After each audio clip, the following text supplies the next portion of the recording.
Alison Larkin presents Great Classic Horror Stories. Frankenstein, The Signalman, Carmilla, Dr. Jekyll and Mr. Hyde, The Yellow Wallpaper, and Dracula.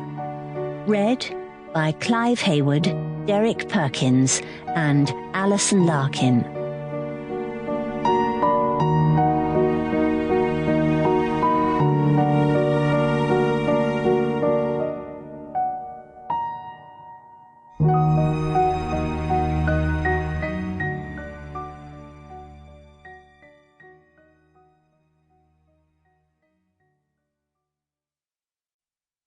Frankenstein by Mary Shelley. Read by Clive Hayward.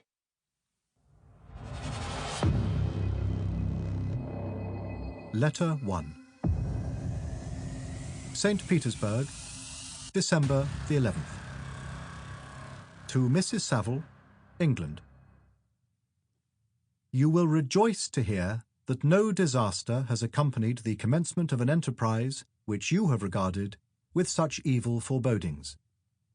I arrived here yesterday, and my first task is to assure my dear sister of my welfare and increasing confidence in the success of my undertaking.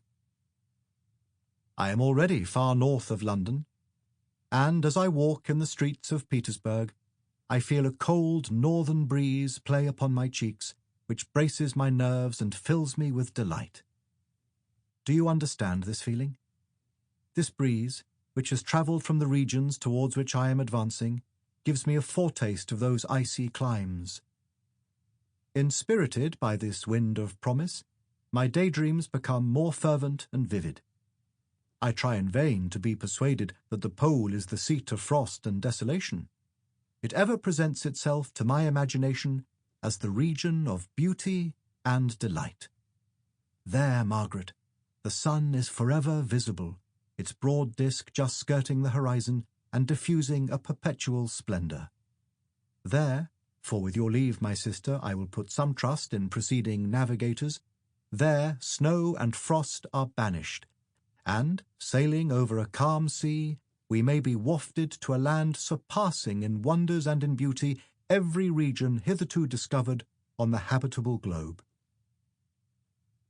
Its productions and features may be without example, as the phenomena of the heavenly bodies undoubtedly are in those undiscovered solitudes. What may not be expected in a country of eternal light?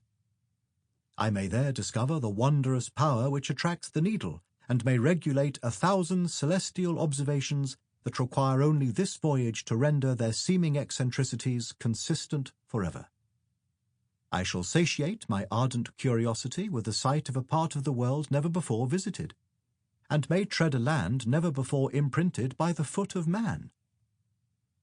These are my enticements, and they are sufficient to conquer all fear of danger or death, and to induce me to commence this laborious voyage with the joy a child feels when he embarks in a little boat with his holiday mates on an expedition of discovery up his native river. But supposing all these conjectures to be false, you cannot contest the inestimable benefit which I shall confer on all mankind to the last generation by discovering a passage near the pole to those countries, to reach which at present so many months are requisite, or by ascertaining the secret of the magnet, which, if at all possible, can only be effected by an undertaking such as mine.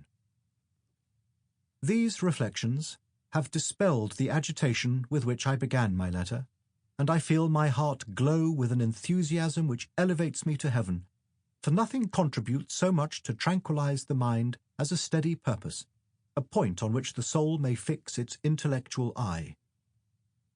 This expedition has been the favourite dream of my early years.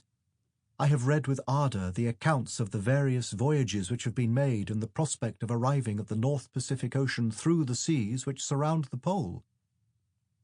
You may remember that a history of all the voyages made for purposes of discovery composed the whole of our good Uncle Thomas's library.